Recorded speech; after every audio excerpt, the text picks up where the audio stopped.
Everyone, and welcome to the Spirit Society of Virginia. Nice to see you all here on this nice, cool Sunday. And today we have a very short message. It's one sentence. Only willpower is strong enough to sustain the harmony of the Spirit. Only willpower is strong enough to sustain the harmony of the Spirit. Only willpower is strong enough to sustain the harmony of the Spirit. From Thought and Life, written by Emmanuel through the mediumship of Chico. I repeated it 3 times. Sometimes it sinks in after 3 times. Thank you all.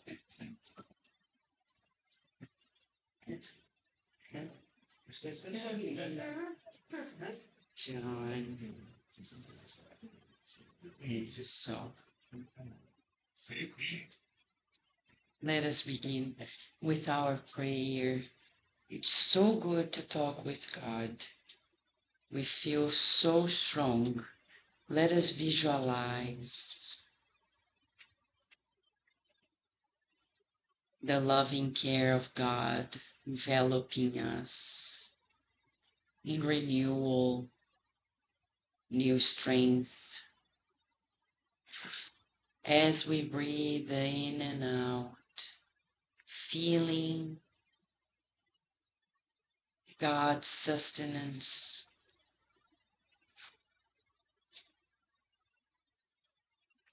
letting go of fear, anger, and letting in hope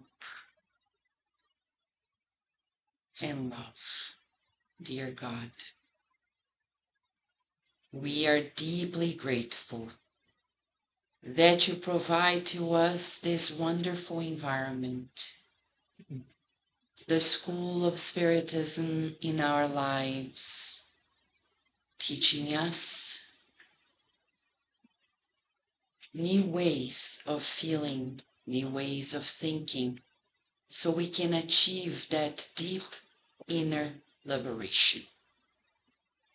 We visualize everyone in our lives receiving flowers of healing,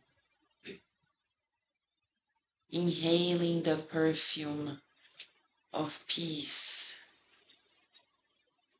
and being enveloped by the colors of your love. We also visualize everyone who has their names in the book of prayer, receiving your loving care. We trust in you and feel your guidance as we receive your protection. Thank you for granting us the permission to be here in this therapeutic session, and so be it. All right, so as we begin, friends, question before we go to our rooms. Who has a strong willpower? Raise your hands.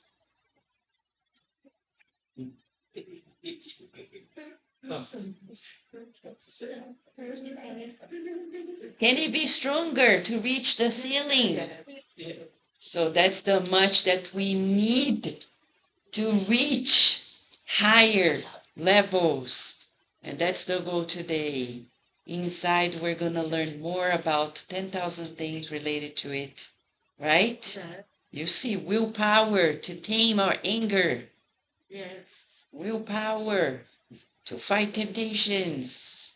We're going to learn this inside and here too. Okay?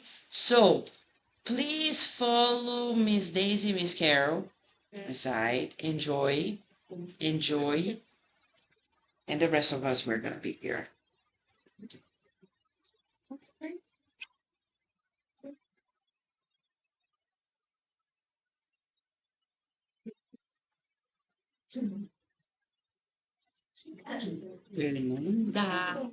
Fernanda, please help. I know.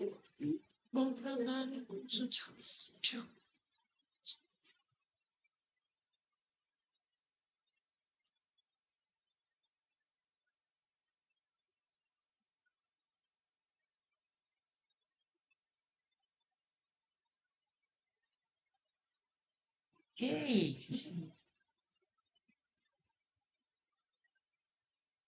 All right. So, friends,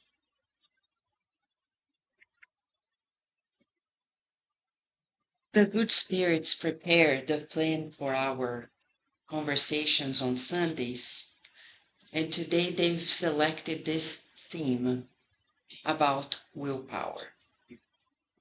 And the question is, why is it so hard to do what we know is right? Why? Good question, huh? First of all, what is right? There's some people say, but I don't know what is right and what is wrong. Okay, so let me call Viktor Frankl. Viktor Frankl, we'll talk about what he said, but he became a psychiatrist. But he lived at a very critical time 80 years ago. What was happening 80 years ago? Same thing's happening now. Similar things. Yeah, very dangerous. It's when people think that it's right to be forceful, to be aggressive, to be violent, to be prejudiced. He saw in concentration camps very similar to many things we're seeing nowadays in the world. Prisoners of war. Some people thought that it was right to discriminate against the Jewish people. It could be anybody else, but in that case, at the Second World War, Germany, under that government, Hitler's government, thought that it was right to discriminate some people. And now we're thinking, is this right? Some people will dare to justify. But we know that according to the laws of the owner of the universe, which is God, there's no other name, huh? The universe belongs to God.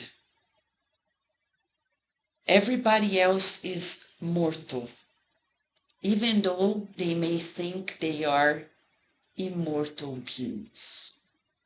Some people, if they had mirrors, they would see themselves perishing, but they don't have mirrors. They believe they are immortal beings, and they dare to talk with other leaders who think alike about immortality, thinking that science will make them immortal. It's an illusion, because God is the only everlasting. Back then, Viktor Frankl, as a wonderful thinker in our world, he observed that in concentration camps where his whole family died, he saw that there were people who wouldn't go to the gas chambers. And he observed a major difference between the people who would easily perish and those who would stay strong no matter what. It is their willing to stay alive, their hope about the future. When they thought, I need to be here because one day I will leave. I don't want to die because I want to meet my family. They had a purpose. When he left the concentration camp, he wrote a book that became life-changing, and he created a new therapeutic process to help people give meaning to their lives. Beyond wars in our daily lives, we can find children and teens sometimes as depressed as elderly people who lost their meaning of life. Sometimes loved ones discarnate and the elderly person feels the void, like, oh, there's no meaning anymore. They will soon also discarnate. How do we stay here in spite of the odds? Viktor Frankl faced one of the most heinous eras in our planet, and he saw that we can only stay strong and alive in spirit when we have a purpose. He also said that everything can be taken away from a man, but one thing, the last of the human freedoms, to choose one's attitude in any given set of circumstances, to choose one's own way. He said about the willpower in us. We can choose, and we're supposed to choose. Choose what? The right. And this is nothing political. Though Jesus talked about these things, and people thought he was being political and crucified him. People can twist however they want. But the Spiritist message is always about immortality. Doesn't matter, these times are going to pass, make no mistake. Maybe people are dreaming of being the owners of this planet forever. We'll sit down and wait and say, bye, because they are going to pass away. In this world, nobody stays. Physically, we all go back to the spiritual realm. And we are all back to the simplicity that we are. We are not our jobs. We're not our titles. We're not our positions. We're not even our physical body, not even our names. We're mortal spirits. So when we talk about these things, we're talking about the will inside of us. Physically, there is an area in our brain that we often hear people talking about. We repeat it in the Spiritist Center. Oftentimes, it's the prefrontal cortex, right here in this area. Unlike animals, we humans have a specific area that is designated to be the self-control center. A dog can be trained to control itself. But it has no awareness, consciousness of what he's doing. It's a mere association. The same for a parrot imitating somebody. They are saying words, they don't know what they're saying. But we know. When we have somebody killing somebody and saying, oh, I don't know what's happening to him or to me, like, oh, my mind, they know.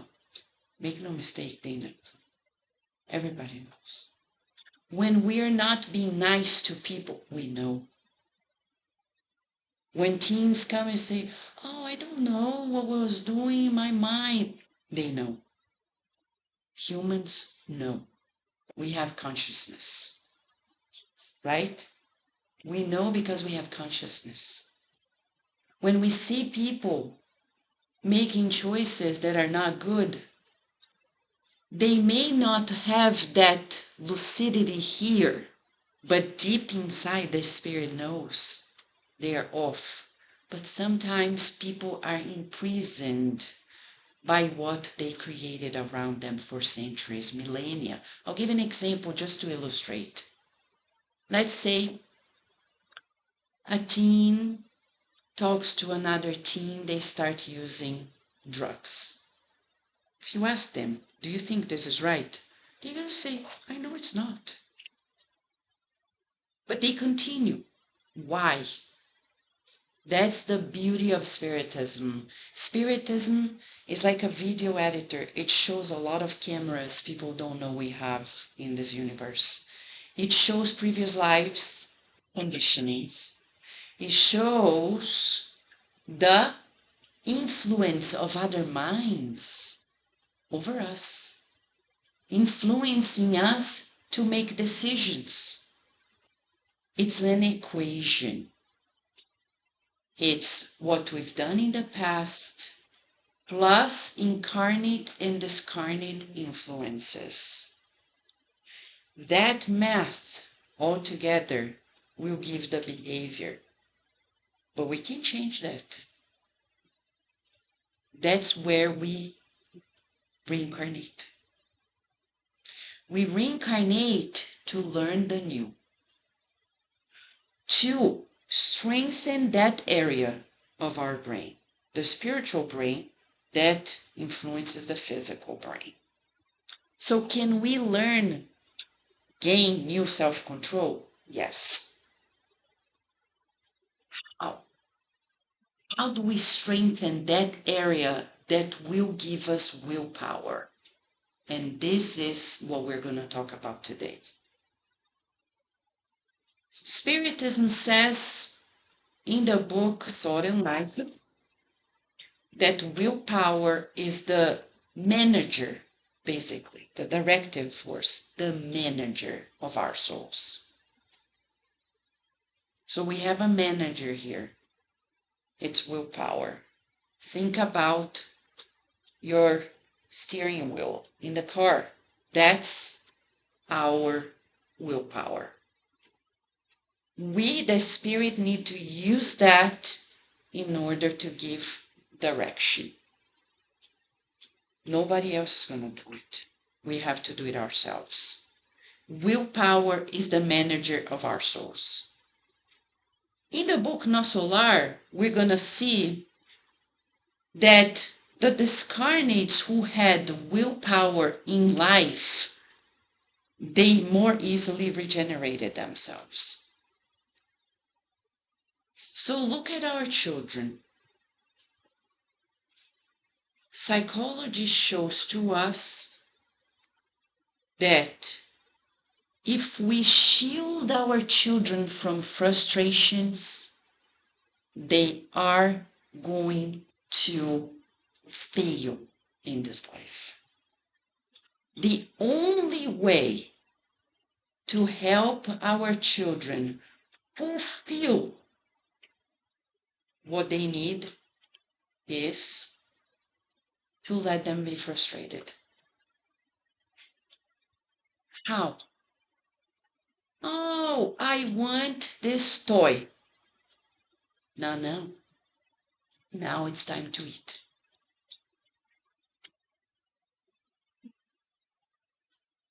And then we say, right now, we need to work together eating, because for everything there is a time. But if parents say, oh, give them the toy so they're not going to bother me, please, the willpower of this kid is going to be so weak. Drugs are going to take over, crazy sex later in teen life, because they're not even going to have strong will to have a job, to study. Zero frustration. Not that we want to frustrate our kids, but life itself leads us to frustrations.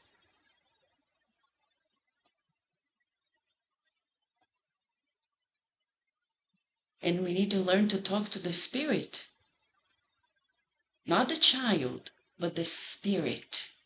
And say, remember, I used to say to Virginia, baby Virginia, now it's time to do this. But before I can educate my child, I need to learn to educate myself.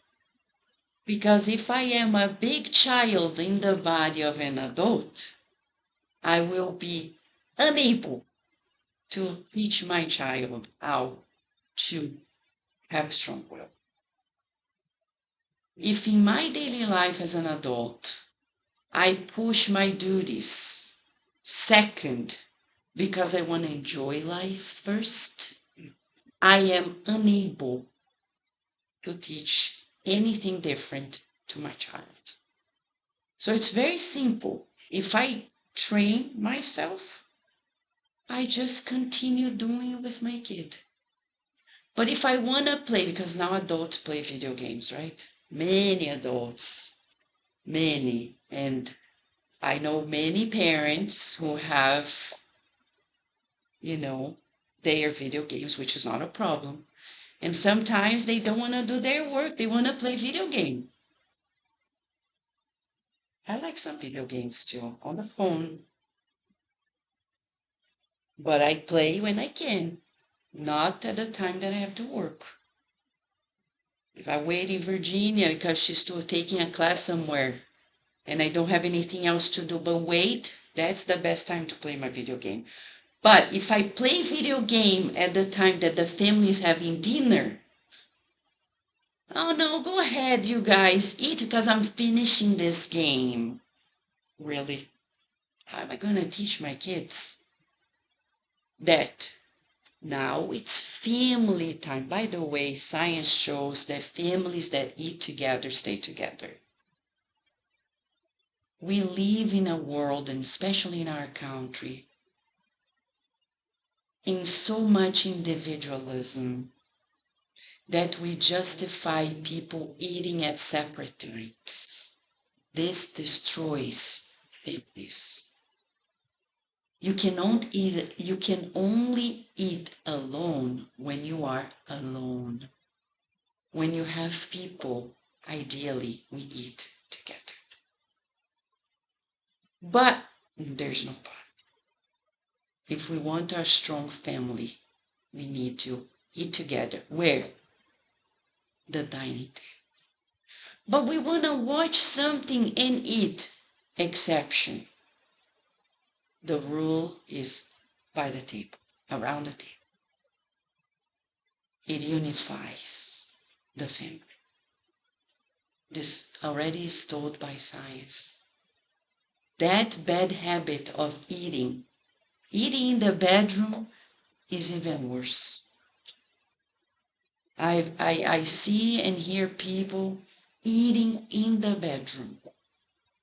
This is one of the worst habits, because spiritually, you're creating more zone of drainage of energy in a place where we're supposed to rest.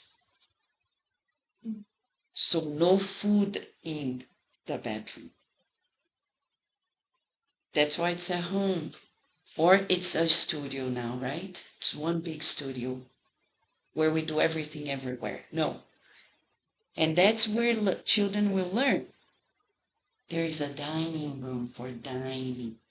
There's a bedroom to sleep.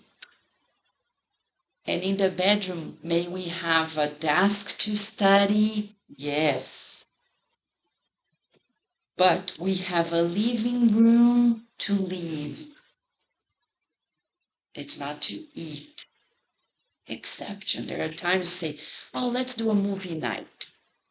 And we're going to eat together and watch. It's an exception, but that's not going to be our daily lives.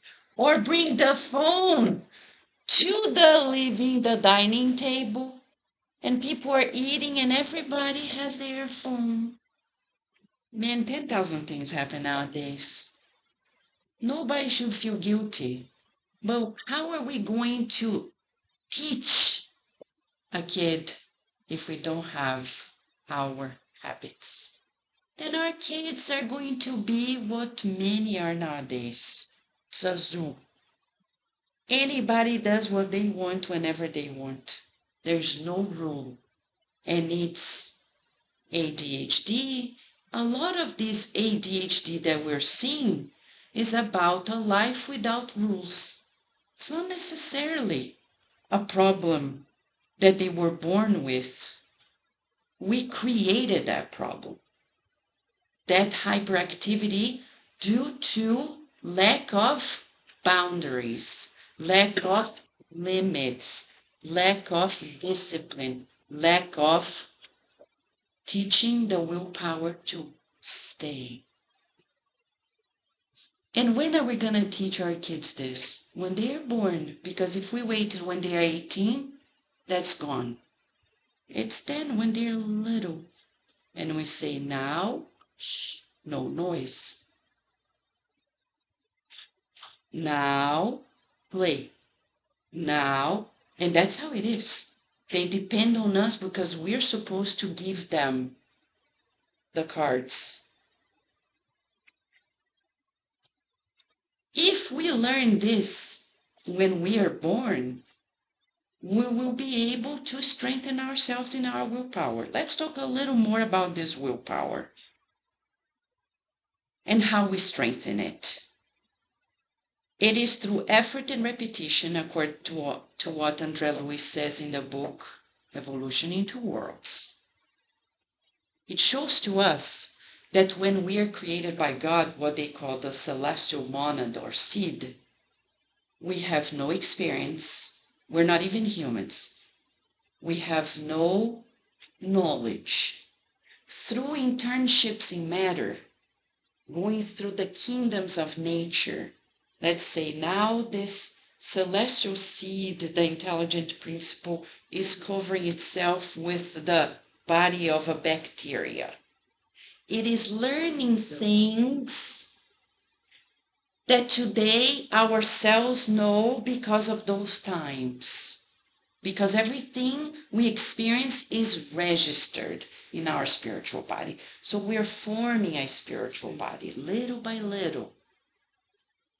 So much so that in every experience, in the body of a fish, in the body of a dog, in the body of a cat, that's why when we have pets, we're responsible for what we're teaching them. There are people who have dogs to make them attack people. They're going to be responsible for these spirits that one day will become humans. And make no mistake, they're going to be different. Then Loopy, my dog, I don't teach her to attack. I teach her to be friendly. Oh, but then if I don't have her to protect the house. So when that spirit, the principle, that spiritual principle evolves millions of years and becomes human, depending on this experience, she's not going to be attacking. But if we teach our pets Otherwise, we're co-responsible. We're responsible for our pets, for their experiences. We're responsible for what we teach our kids. We're responsible for what we imprint in each other's lives. And everything we learn is through effort and repetition. So the intelligent principle is going to come as in the body of a bacteria or a virus. No consciousness. Just learning experiences. You can read in the book Evolution in Two Worlds. By Andre Lewis, it's the minute details of the learning experiences that later will form this whole body, thanks to millennia, millions of years of experiences, internships in different bodies, in nature. When we come to the level of human level, we gain responsibility, consciousness. But still we need effort and repetition. So when our kids go to school, I tell you, these are the best days of their lives. Say, love it. Because you're learning. And you know that you're learning. Because when you're an adult, you're still in a school, but you forgot that you're learning. Because if every day we realize that our adult lives is like a school day, we would take things more easily. When a car passes us by, we're going to say, oh, that's a test. Got it. When somebody wants to irritate us, but not necessarily, unlike what Taylor Swift says in her song, look what you made me do. Nobody makes us do anything. If you feel irritated, right? It's because we chose to be irritated. People are who they are. We're not obligating people to look at life like we do, right? And thank God people don't think like us. Because if everybody did, the world would stall. We need diversity. Diversity is a blessing. And that's why the United States of America has been a blessing, because it is a melting pot. The day we stop that, we're no longer a blessing. But we need to repeat the lesson. Going to the gym one day, is it going to make us strong? We need to go there every day. What does science say? We need at least 30 minutes of activity every day to stay healthy and push diseases away. Do activities at home count? Like cleaning, washing, it counts as an activity, but it doesn't count as an exercise. To really exercise, we need directed exercises and a repetition. And what do we learn?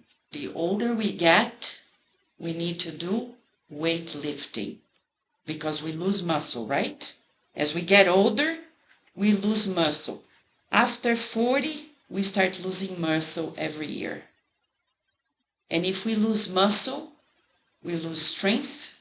If we lose strength, we lose balance. And if we lose balance, we fall. And if we fall, boom, we die. So we need to counter that force by strengthening our muscles. And for that, we need weightlifting and repetition. Repetition. Repetition. The same for our emotions, the same for our spiritual exercises. Praying once a week does not help us stay strong. We need to do this all the time. What? We're going to keep our eyes closed all the time? No.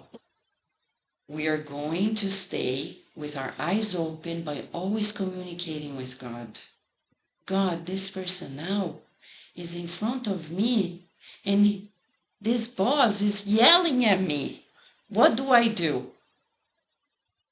God's gonna say, smile, understand that he's not well or she's not well, and do otherwise.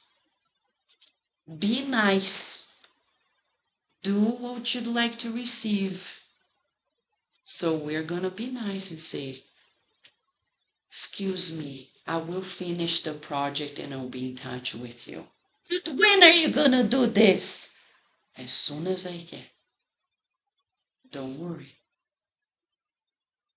What if I yell back?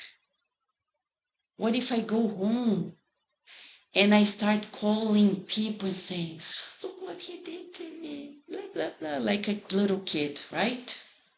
Oh my gosh, I feel this way. I'm just creating more problems. Because gossiping is about being a little kid, calling people, talking to people, and spreading fire. So then we can't complain about anyone because we're doing even worse.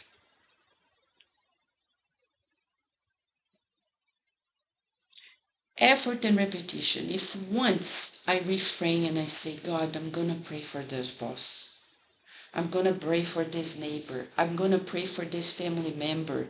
Instead of reacting, if I do this once, it's going to be easier to do a second time and a third time. The hardest thing is to try once.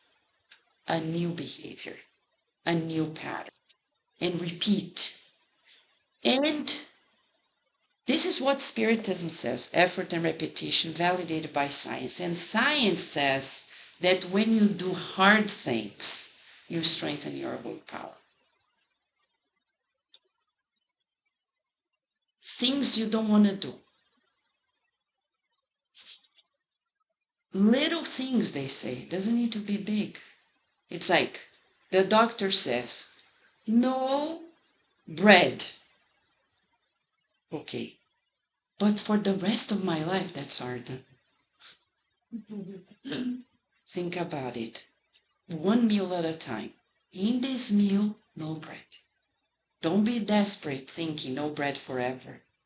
Because then we're going to eat all the bread in the world. Say, just no bread this meal. I made it. It's going to be easier a second meal, a third meal, a fourth meal, and it's going to be easier. But am I going to allow this person to talk to me this way? At this time you will, because they did it for themselves, not for you. They did it for themselves. So, it is important to learn to do hard things for us parents and grandparents. How can we help our kids learn to do hard things? It's when they wake up to come here on Sundays. Because Virginia is almost 12. She never stopped coming to Spiritist centers unless she was sick. And I tell you, as a mom, sometimes like, man, it's only one day. They could sleep a little longer. Oh, I'm sorry. 9 something is the longest. Vacation time, she can sleep more if she wants. That's it. Is it hard? Yes, but when we're adults, we have to do things we don't want, and we have to. When are we going to learn? We need to have muscles to do so.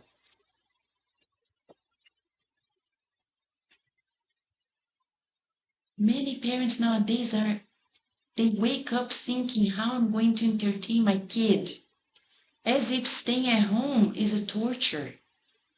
Man, for those who have a home, it's a blessing. Stay there. Oh, what are we going to do? I don't know. You have homework, you do homework. Let's help at home. Oh, if we raise our kids for entertainment, they're going to be weak adults, unable to frustrate themselves. The same for us. We didn't reincarnate to be on a vacation. We didn't reincarnate to do things that are easy. We reincarnated to learn new things and to excel at others that we already know. Oh, I already know how to cook. Well, then become a better cook. Learn new recipes. There's always another level. If you talk to these guys who are Michelin chefs, they excel at cooking at levels we never imagined. They know details of cooking. If you talk to athletes, they excelled at playing the games that they play. They don't play like we do. They excel at playing it, like Cristiano Ronaldo. The best of the best, the most professional of them all. He aims at excellence. Is he wrong? No. That's the achievement of our lives, to excel in love. Meanwhile, we excel in cooking, cleaning, writing, and other things. And one day, love sprouts, because a chef that excels in cooking, love is already in their hearts. Right? Do something that you possibly do. You don't have to love it. Love. Love blossoms. See? Some people want to learn, right, John, how to love. Excel at what you do, and love shows up. Love your kid. Oh, but I'm already a good parent. We can always excel at being a parent. Excel. Dedicating ourselves wholeheartedly to the task. It's not only being present. It's about being fully present. It doesn't mean the whole day, but for some time.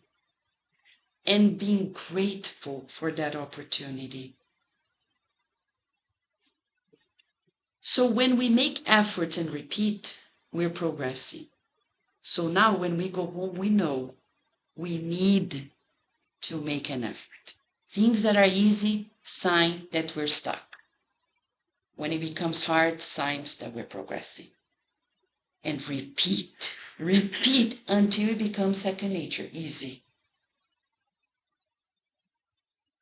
And doing things that are hard. Yes, Marines. Say, teaching new lessons for old dogs. Exactly. So neuroscience, this is a popular saying that no longer fits. Neuroscience since 2002 at the University of California in San Diego, with a beautiful paper written by Fred Gage.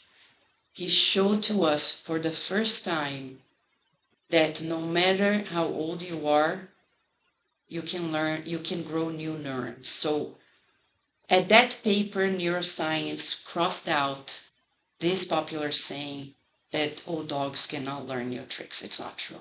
Now neuroscience shows to us that no matter your age, if you expose yourself to the new, you will learn the new. But we need to expose ourselves to the new. The problem is that we don't want to be exposed to the new. There are people who want to stay at home watching this instead of coming to the Spiritist Center, wherever they are in the world.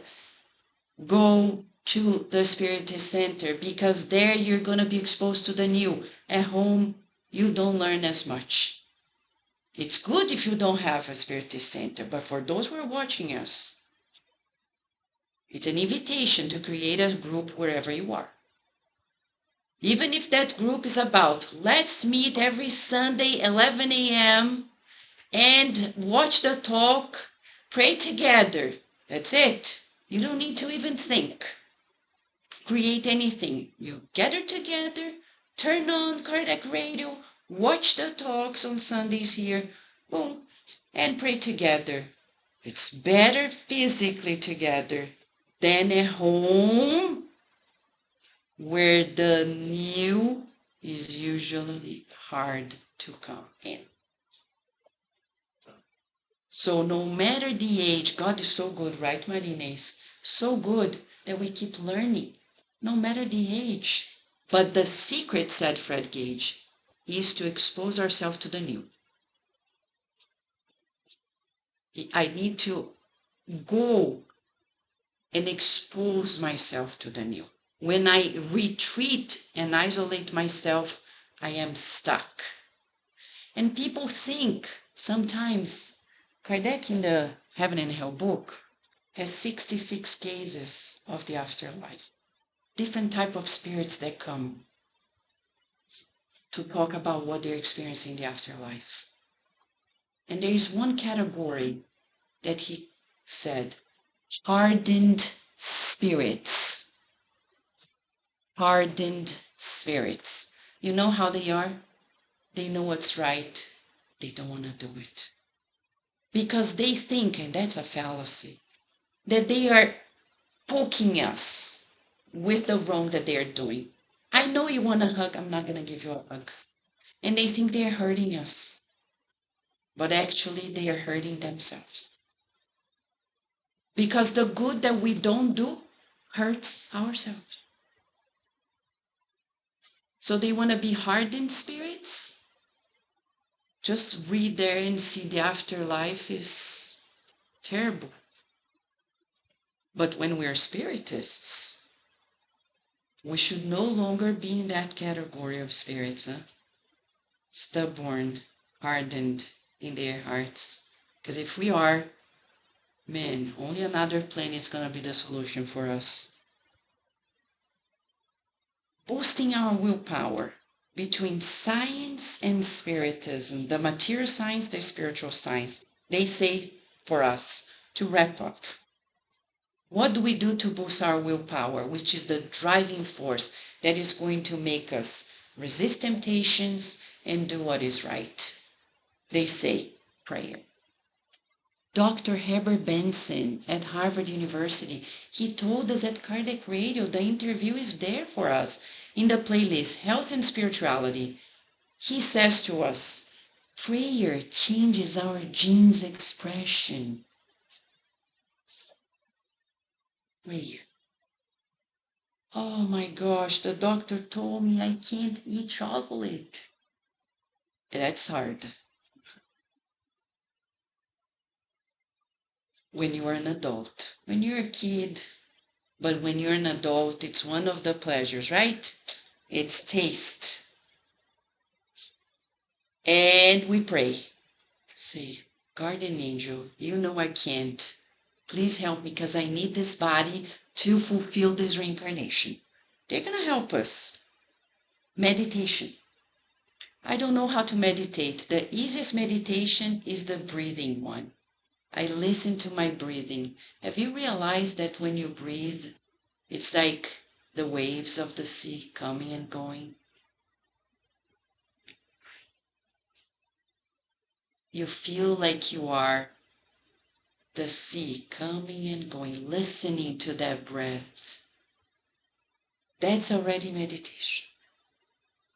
Visualizations and small daily victories. Sometimes it's just about waking up. But a major small victory for us is to know that everything shall pass. Every day, if we end our days watching the news and saying, this shall pass. Don't worry. There are many good things happening in the world, like this session today, that people don't know in the news. If they knew, we wouldn't have space for them. That's why people don't know. Because we don't have enough space yet for people to learn about Spiritism. Because the day we do, people will know, like in Brazil. Now we can disseminate in Brazil all the time because there are lots, tens of thousands Spiritist centers in Brazil. In the US, we don't. So we need more. The day we have more, people will know. Meanwhile, we prepare ourselves. And this is what the good spirits want to leave us as a good daily exercise, okay? If we repeat this affirmation daily, no matter what, let's say you are with a family member and you had an altercation. You feel bad, right? Mentor Joseph says, Vanessa, repeat after me. And I do. And then we do. I am a child of God. I am light. I am peace. I'm joy of living. I'm not this altercation. I'm not this obstacle. I'm not anything related to this difficulty. I am a child of God. I have potential. And I'm being asked to exercise this potential, repeating itself daily. And if people struggle with us, we think about them as well. You are a child of God. We may not say it out loud. Though I repeat it to Virginia since the day I found out she was in my belly. You're a child of God. You're light. You are peace. You're joy of living. Go to school. Remember your peace and your joy of living. Your peace and your joy of living. And this is who we are. To wrap up, we're going to watch. Okay? We're going to watch a major call for our willpower. If anybody in this room has any doubt that we're capable of things beyond of what we already do, the Master of all Masters, Jesus, has something to tell us. Let us watch this. It's a major meeting between Jesus and the disciples. Let's feel ourselves there as a call for us as well.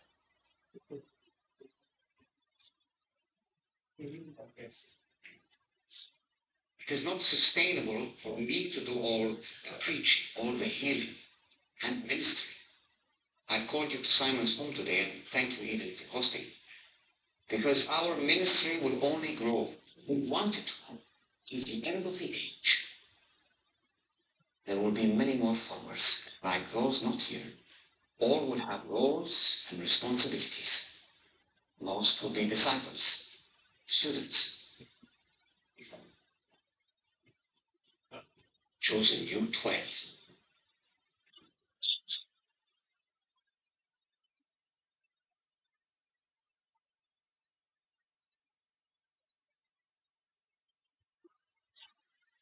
An apostle is the same as a messenger, one who... I know what it means, Matthew. That's why I'm asking. You are my leaders. On this mission I have for you, it's best that you spread out and not be concentrated in one place. And you don't understand. I'm going to go home to Nazareth for while I'm spending every 2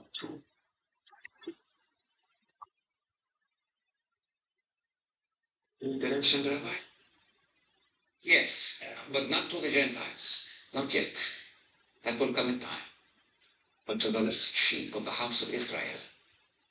Just as Joshua led the 12 tribes to take the promised land.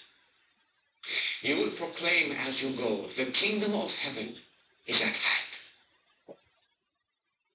And while you are on this mission, you will heal the sick and the lame by anointing them with oil. You will cast out demons. You will clean.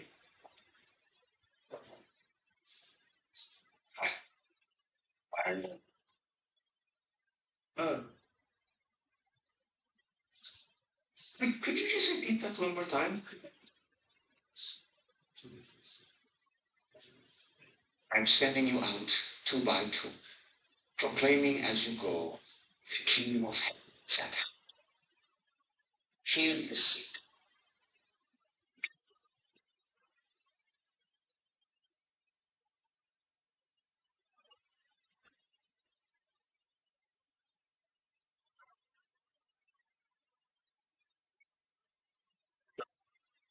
Heal the sick, cast out demons. While you are on this mission, I grant you this authority. Someday, you will have it all the time. Was that a ceremony I missed? Miss it.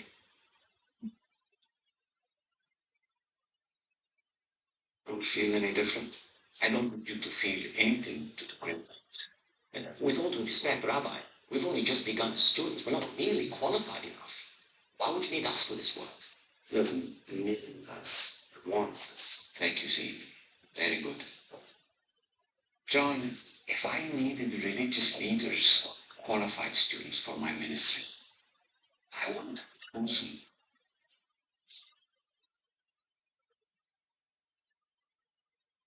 Can we get back to the part about healing the sick for 1 second? You will take nothing for your journey except the staff.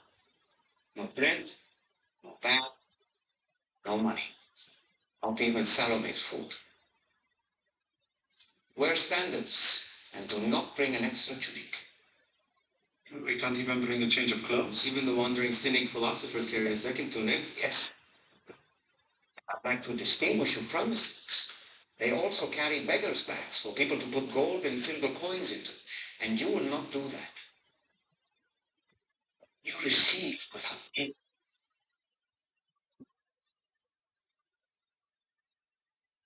Whatever town or village you enter, find out who is worthy in it, stay there until you depart. And anyone should not receive you or listen to your words. Shake the dust off your feet as you leave that household path. Do not waste your time. You said if anyone will not listen to our words. What words exactly? What are we supposed to teach? Anything you've ever heard from me. I've never heard the one sermon. You heard the best one. I mean, don't get me wrong, they're so good. That message was not just for the thousands that were there. It was for all who will hear it, from now until the end of the age. Will they know what you ask? Question. Thanks for asking. You will tell them. And the places you will go are places I will soon go. So you are preparing the way for my arrival and helping ensure that more people are ready to hear the good news. The miracles you perform are God's authority. Suppose we hit a bad streak. Several towns in a row reject us, maybe for days. How are we to eat? What if it gets bad? Like, John.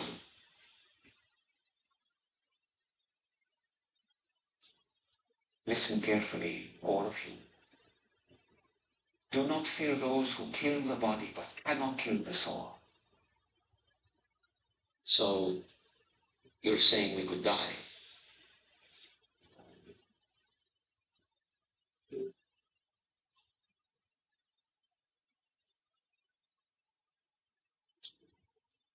There will come a time when this will become far more difficult.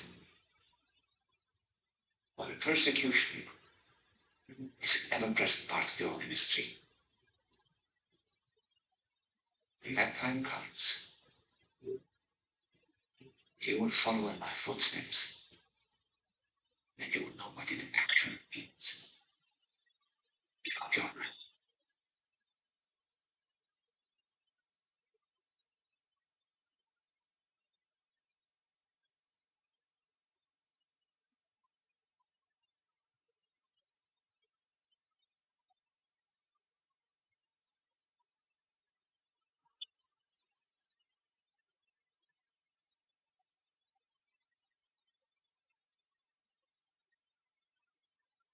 Any doubt that we have more to do and strengthen our willpower, this speech by Jesus is everything we need to be assured that if we're doing well, there's always something else.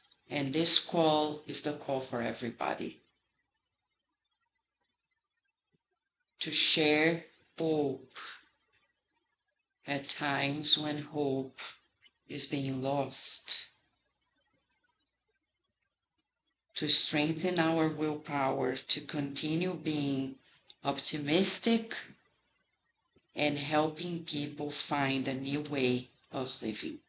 We're going to dim the lights and do our spiritual passes certain that the good spirits are with us. They are with us always. Let us visualize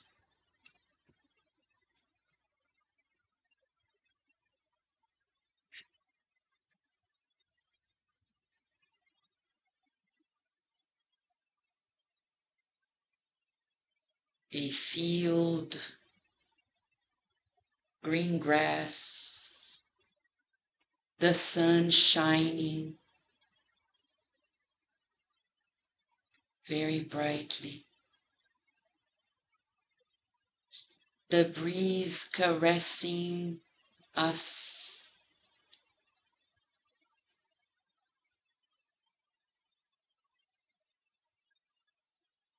as we inhale the healing air that is provided to us, exhaling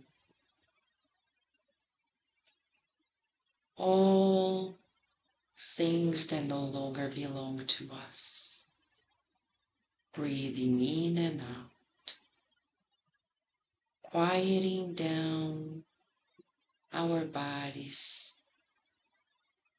Let us express our gratitude to every cell of our spiritual and physical bodies, visualizing Master Jesus blessing us with his illuminated hands, showering us with calming fluids, energies that strengthen us.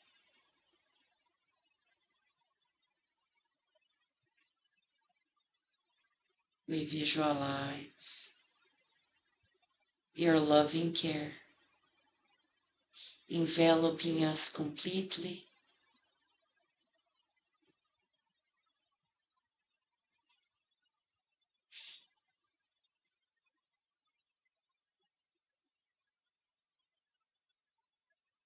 breathing in and out and allowing Master Jesus to deliver the energy medicine that we need.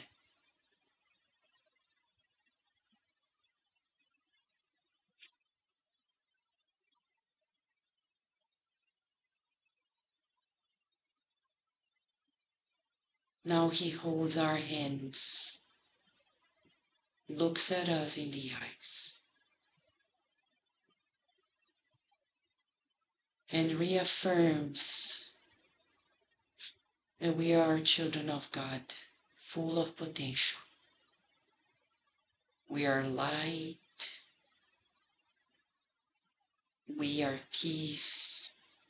We are joy of living.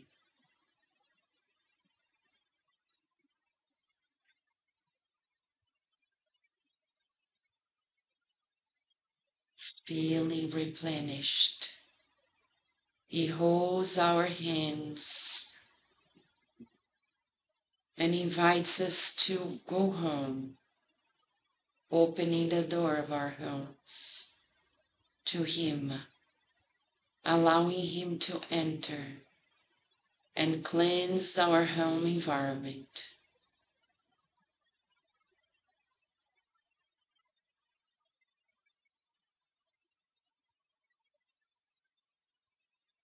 Visualizing peace at home,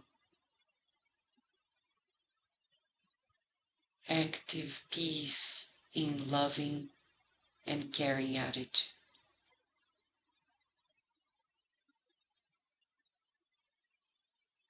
And at work, we visualize Master Jesus right there, guiding and protecting us.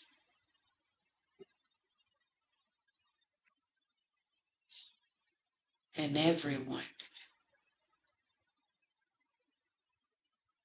Now he invites us to join forces with him and give of ourselves to peace on earth, and especially we visualize much love and peace enveloping our government, especially our president, visualizing Jesus and Mother Mary side by side with him,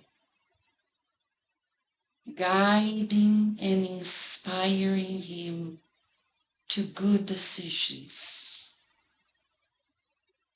decisions that will benefit everyone, especially our world. And we see bridges of friendship amongst nations, no wars, progress, no misery, no hunger, nourishment for all, but especially the nourishment for the soul. Dear Master Jesus, no matter how far we are from that day, we can already visualize it with you. And we are committed to visualizing it every day, to strengthen ourselves on earth in our willpower to choose the general good above our selfish, blind-sighted wishes. We visualize peace in everyone's hearts and love amongst everyone. May the water we're going to drink strengthen us to accept your invitation to be your instrument of peace wherever we are. May our words be of peace. May our actions be of peace, as they are driven by peaceful thoughts and feelings in us. Thank you for this healing treatment, for strengthening us today and every day. And so be it. We're going to keep the lights down while we prepare the water that we're going to drink.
All right, friends. They are receiving the water.